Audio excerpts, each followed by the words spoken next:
ఆత్మ సాధకులందరికీ నమస్కారం అండి. సాధకులరా, సాధన ప్రాక్టీస్ చేస్తున్న ప్రతి ఒక్క సాధకుడు కూడా ఒకే ఒక్క ఇబ్బందితో బాధపడుతున్నాడండి. ఆ యొక్క ఇబ్బంది ఏంటంటే, వీరు సాధనలో కూర్చోగానే అనేక రకాల ఆలోచనలు అనేవి వీరిపైన అధికంగా ప్రభావం చూపిస్తున్నాయి. ఆ యొక్క ఆలోచనలు అధికంగా ప్రభావం చూపించడం వల్ల వీరు సాధన సరిగ్గా చేయలేక, ధ్యానంలో కూర్చోగానే ధ్యానం కుదరక మానసికంగా స్ట్రగుల్కి గురవుతున్నారు. సాధకులు కూడా గురవుతున్నారు. సాధన ప్రాక్టీస్ చేస్తున్నారు. ఈ ఆలోచనలు పెద్ద పెద్ద పెద్ద పెద్ద ఇబ్బంది పట్టడం వల్ల అందులో డీప్ స్టేజ్ చేరుకోలేకపోతున్నారు. చేరుకోలేక అనేక రకాల సమస్యలను ఎదుర్కొంటున్నారు. ధ్యానంలో ఎందుకు ఇన్ని రకాల ఆలోచనలు వస్తున్నాయి?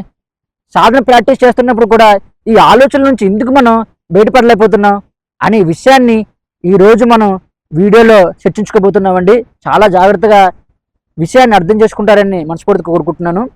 సాధకులారా, మనం సాధనలో కూర్చోగానే ఆలోచనలు ఎన్ని రకాలుగా వస్తున్నాయి అనే విషయాన్ని మొదటగా మనం తెలుసుకునే ప్రయత్నం చేద్దాం.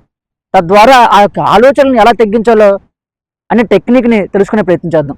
చూడండి సాధకులారా, మనకు ఆలోచనలు ఏ విధంగా వస్తున్నాయంటే, అధికంగా మనం ఏదైనా ఒక సంఘటన మన జీవితంలో ఎదురైన సంఘటనకు సంబంధించిన విషయంలో మన ఎమోషన్కి గురవుతున్నాం.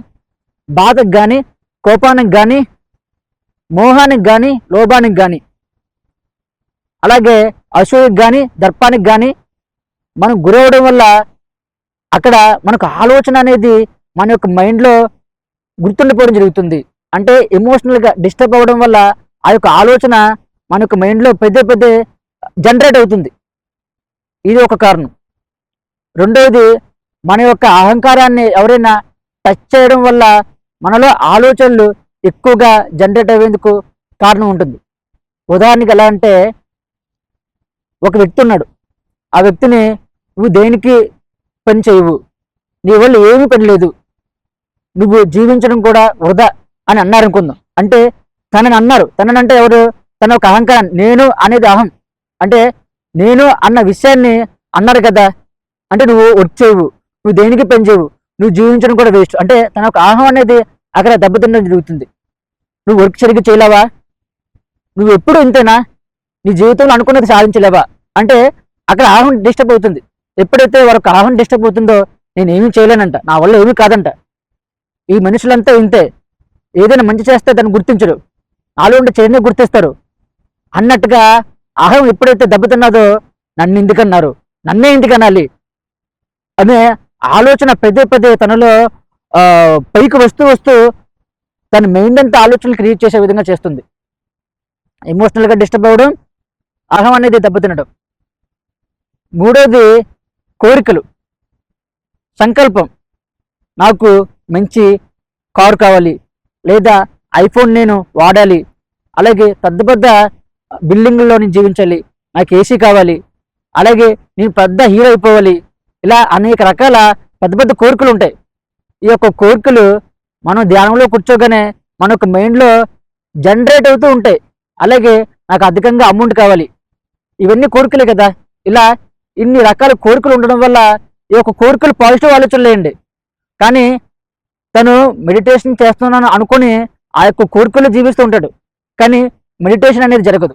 మెడిటేషన్ అంటే ఏంటండి? ఆలోచన రహిత స్థితిలో ఉండడం. అంటే పాజిటివ్ ఆలోచన అయినా నెగిటివ్ ఆలోచన అయినా సరే మైండ్లో ఉండకూడదు. మైండ్లో ఉండకుండా తను ప్రస్తుతం ఏదైతే ఉందో శూన్యం, ఆ శూన్యాన్ని గమనిస్తూ ఉండాలి. శూన్యం అని కూడా చెప్పలేం, ఒక స్థితి ఉంటుంది అన్నమాట, ఆ స్థితిలో ఉండాలి. అదే ధ్యానం. కానీ వీళ్ళు ఏం చేస్తున్నారు? ఎమోషనల్గా డిస్టర్బ్ అవుతున్న విషయాల గురించి ఆలోచిస్తున్నారు. రెండు, అహం దెబ్బతింటుంది. ఆ అహం దెబ్బతినడం వల్ల పెద్ద ఆ యొక్క విషయాన్ని తెలుసుకుని దాన్ని క్రియేట్ చేస్తున్నారు మైండ్లో. మూడు, కోరికలు.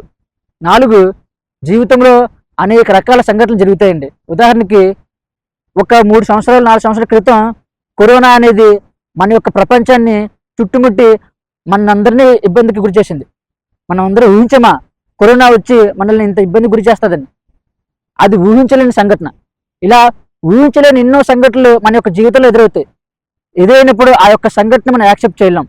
నా జీవితంలో ఈ సంఘటన ఎందుకు జరిగింది, ఈ సంఘటన జరగకపోతే నేను ఎంతో అద్భుతమైన స్థాయిలో ఉండేవాడిని, నా జీవితం చాలా ఆనందంగా ఉండేది, నేను ఎంతో ఆనందంగా జీవించేవాడిని అంటూ జరిగిపోయిన ఆ యొక్క సంఘటనని తెలుసుకుంటూ బాధపడుతూ ఉంటారు. ఏం ప్రయోజనం అండి? ఆ యొక్క ఆలోచనలు అక్కడ ఉండిపోతున్నారు కదా. గతం ఎప్పుడో జరిగిపోయింది, జరిగిపోయిన గతంలో జీవిస్తున్నారు. ప్రయోజనం ఏముంది?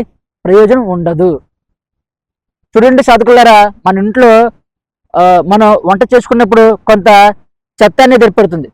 ఏర్పడిన చెత్తని ఏం చేస్తామండి? బయటని పడేస్తాం. కానీ మన జీవితంలో జరిగిపోయిన అనేక రకాల సంఘటనలకు సంబంధించిన చెత్త మనం ఇప్పటికీ బయటపడలేకపోతున్నాం. అందుకే అది మెయిన్లో అధికంగా పెరిగిపోతూ స్మెల్ ఏర్పడి మనకి మరలా ఆ యొక్క స్మెల్ అనేది, ఆ యొక్క చెడు అనేది మనపైన ప్రభావం చూపించి మనల్ని మానసికంగా, శారీరకంగా అనారోగ్య సమస్యలకు గురి చేసి మనం మరింతగా కుంగిపోయినందుకు కారణమవుతుంది. కాబట్టి ఈ 4 విషయాలు మనలో ఆలోచన క్రియేట్ చేసేందుకు కారణమవుతుంది. మరి ఎలా ఈ యొక్క ఆలోచన నుంచి బయటపడాలంటే ఏం చేయాలి అని ప్రతి ఒక్కరికి కూడా ఆ యొక్క ఆలోచన ఉంటుంది, కోరిక ఉంటుంది. చూడండి సాధకులారా, మొదటగా మన ఎమోషనల్గా ఏ విధంగా డిస్టర్బ్ అవుతున్నామంటే, ఉదాహరణకి మన యొక్క స్నేహితుడు ప్రతిరోజు కూడా మనతో తిరిగేవాడే, ఏరా నువ్వు సరిగ్గా ఏదో వర్క్ చేయట్లేదు, ఏదైనా వర్క్ చేసుకోవచ్చు కదా, వర్క్ చేసుకుని ముందుకు వెళ్ళొచ్చు కదా అని మన యొక్క స్నేహితుడు చెప్పినప్పుడు మనం దాన్ని ఎమోషనల్గా ఒక డిస్టర్బ్డ్గా తీసుకోం. ఆడు నా ఒక్క మంచి గురించి చెప్పాడు కదా, సర్లే మనం ఏదైనా వర్క్ చేయాలి, ముందుకు వెళ్ళాలని ఆలోచిస్తాం. అదే మనకు దగ్గర బంధువైన ఎవరైనా తెలిసిన వాళ్ళు కానీ తెలియని వాళ్ళు కానీ, ఏరా నువ్వు ఏ పని చేయవా, నువ్వు వింతేనా అనగానే దాన్ని ఎమోషనల్గా తీసుకుంటాం. నన్ను ఎందుకన్నారు, నన్ను అంటారా అన్నట్టుగా అక్కడ ఒక కోపాన్ని కానీ బాధను కానీ మనం వ్యక్తపరచగానే ఆ యొక్క ఆలోచన అనేది మన యొక్క మైండ్లో జనరేట్ అవుతూ ఉంటుంది. ఇలాగే మన యొక్క జీవితంలో ఎదురయ్యే అనేక రకాల మానసికమైన సమస్యలు ఈ విధంగా ఎదురవుతున్నాయి. ప్రతి విషయాన్ని కూడా మనం ఎమోషనల్గా తీసుకుంటున్నాం. అక్కడ జరుగుతున్న సంఘటనని జరుగుతున్న దాన్ని జరుగుతున్నట్లే చూడలేదు. అక్కడ మనం బాధని కానీ, కోపాన్ని కానీ, భయాన్ని కానీ, ఇలా రకరకాల ఎమోషన్స్ని అక్కడ క్రియేట్ చేస్తున్నాం. క్రియేట్ చేయడం వల్ల ఆ యొక్క ఆలోచన అనేది మైండ్లో బలంగా నాటుకుపోతుంది. కాబట్టి ఏ విషయం మన జీవితంలో జరిగినా సరే అక్కడ ఎమోషనల్గా మనం ఫీల్ కాకుండా ఉండే విధంగా ప్రయత్నం చేయాలి. అలా చేసినట్లయితే నెమ్మదిగా ఎమోషనల్గా డిస్టర్బ్ అవ్వడం అనేది జరగదు. పూర్తిగా ఆ యొక్క విషయాన్ని వదిలేస్తూ ఉండాలి, ఎమోషనల్గా కనెక్ట్ కాకూడదు. చూడండి సాధకులారా, మనం ఇప్పుడు ఉన్నది కలియుగం. ఈ యొక్క కలియుగంలో ప్రతి ఒక్క మనిషిలో కూడా అనేక రకాల రాక్షస గుణాలు ఉంటాయి. ఆ యొక్క రాక్షస గుణాలని మన పైన ఎవరు తెలిసి తెలియక అప్లై చేస్తూ ఉంటారు. అప్లై చేయడం వల్ల మనలో మన యొక్క అహంకారం అనేది దెబ్బతింటడం జరుగుతుంది. అప్పుడు మనం ఆ యొక్క విషయాన్ని తీసుకోకూడదు. నన్ను ఆ విధంగా అన్నారేంటి, ఈ విధంగా అన్నారేంటి, నన్ను అనుకుంటూ ఉండాల్సింది కదా అని మనం తీసుకోవడం వల్ల అధికంగా మన ప్రజలకు గురవుతున్నాం. వారికి అనేక రకాల కోణాల్లో మనం చూడడం వల్ల ఆ యొక్క విషయం గురించి వాళ్ళు మాట్లాడవచ్చు, మంచిగాని చెడుగాని. కాబట్టి దాన్ని మనం పర్సనల్గా తీసుకొని బాధపడవలసిన అవసరం లేదు. ఆ యొక్క విషయాన్ని అక్కడితో వదిలేయాలి. అప్పుడే మనం మనశ్శాంతిగా ఉండగలం. అలాగే మరొక విషయం ఏంటంటే కోరికలు. నాకు బంగ్లా కావాలని, కోరికలు, ఇలా రకరకాల కోరికలు ఉన్నాయి కదా. చూడండి సాధకులారా, మనలో అధికంగా కోరికలు ఉండే కొలది మన యొక్క మనసు మరింత చంచలం అవుతూ ఉంటుంది. కాబట్టి ధ్యానం చేసే ప్రతి ఒక్కరూ కూడా ఎటువంటి కోరిక లేకుండా సాధన చేసినట్లయితే ఖచ్చితంగా వారు అనుకుంటున్న దాన్ని సాధించగలరు. ప్రకృతి వారి వద్దగా తీసుకుని వస్తుంది. కాబట్టి కోరికలతో జీవించకండి. కోరికలు ఉండాలి, కానీ అది అధిక మోతాదులో ఉంటూ మిమ్మల్ని ముంచేసే విధంగా ఉండకూడదు. ఆ యొక్క కోరికల్ని మీరు అదుపు చేయగలగాలి. ఆ అదుపు చేయగలిగే స్థితిని మీరు చేరుకోవాలి. అలాగే జీవితంలో ఎదురయ్యే అనేక రకాల సమస్యలు అంటే అనుకోకుండా వస్తుంది మన జీవితంలోకి, రాగానే దాన్ని యాక్సెప్ట్ చేయాలి. యాక్సెప్ట్ చేసినట్లయితే ఆ విషయం అక్కడితో కట్ అవుతుంది. కానీ మనం ఇన్ని రకాలుగా ప్రయత్నించినా సరే ఈ ఆలోచనలు మనలో తగ్గవు. మనలో ఉన్న అహంకారం తగ్గదు, మన ఎమోషనల్గా డిస్టర్బ్ అవ్వడం తగ్గదు, అలాగే మన కోరికలు తగ్గవు. అలాగే మన జీవితంలో ఎదురైన ఈ యొక్క సంఘటన ఉంది కదా, అనుకోకుండా వచ్చిన సంఘటన, దాని గురించి మర్చిపోలేం. మీరు ఎలా అంటే ఒకే ఒకటండి, మనకు క్రియాయోగంలో కొన్ని ప్రాణాయామ టెక్నిక్స్ ఉన్నాయి.